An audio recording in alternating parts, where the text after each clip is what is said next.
Jerusalem, the holy city. Nowhere on earth has inspired such love, hatred, and passion.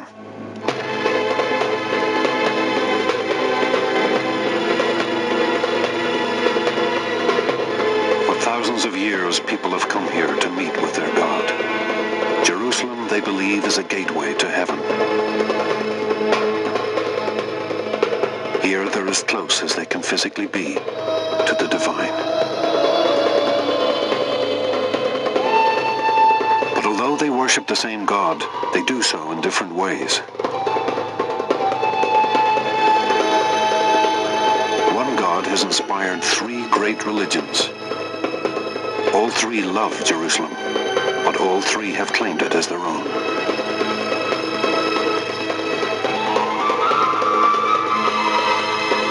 The city has been conquered, destroyed, and rebuilt over 20 times in 30 centuries. In the Middle Ages, there were maps which placed Jerusalem at the center of the known world. And in some ways, the world has not changed. No city has a greater concentration of journalists. A stone is thrown here, a shot is fired, and the news reverberates around the globe.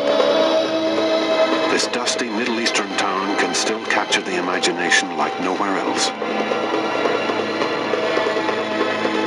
This is the story of people past and present who have tried to make sense of this town, to understand its power, to live with its holiness.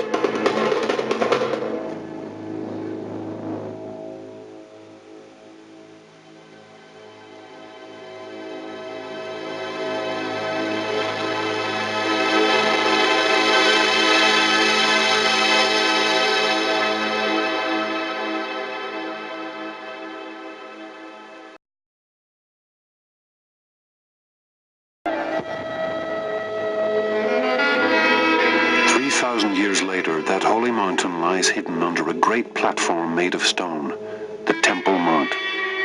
No temple remains, but Jews from all over the world still gather at the remnant of the ancient wall which supported it.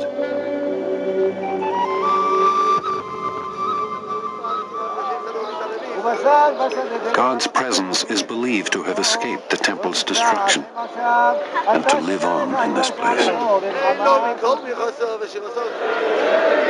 For Baruch Kaplan, these stones lie at the very center of his faith.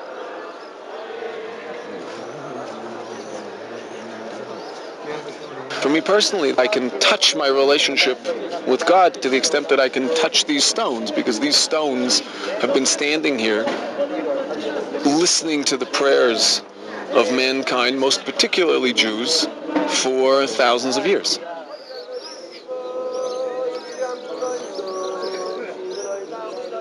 Packed between the stones of the wall are countless messages and prayers.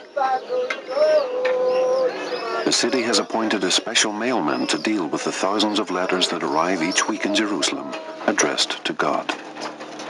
People from all over the world write to us in about 90 languages. Usually people have different questions to God and they ask for help. What I do is to take those wishes, those letters, to the Wailing Wall.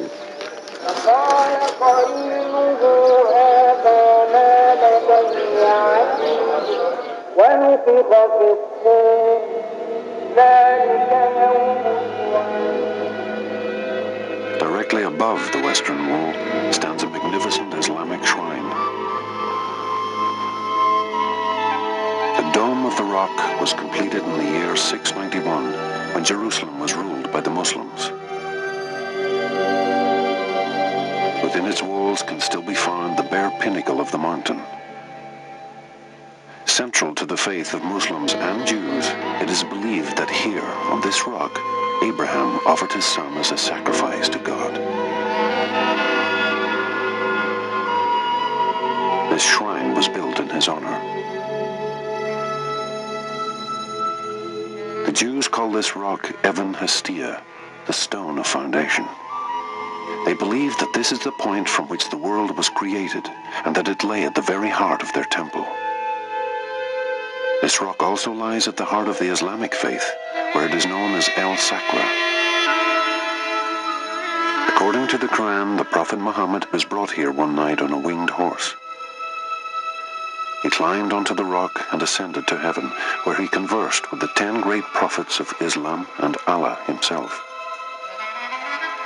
He then returned to earth, remounted his horse, and flew back to Mecca, all before daybreak.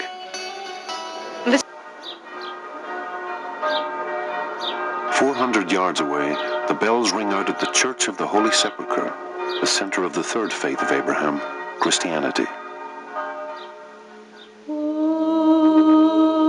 Within this building's walls lies another holy rock, the Rock of Golgotha, upon which it is believed Christ was crucified, and the Holy Sepulchre, the site of his tomb.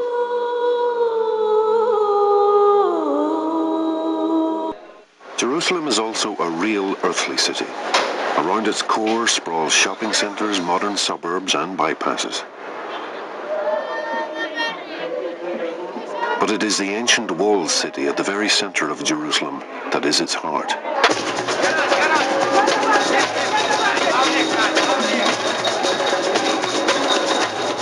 Within its walls lives one of the most diverse communities in the world.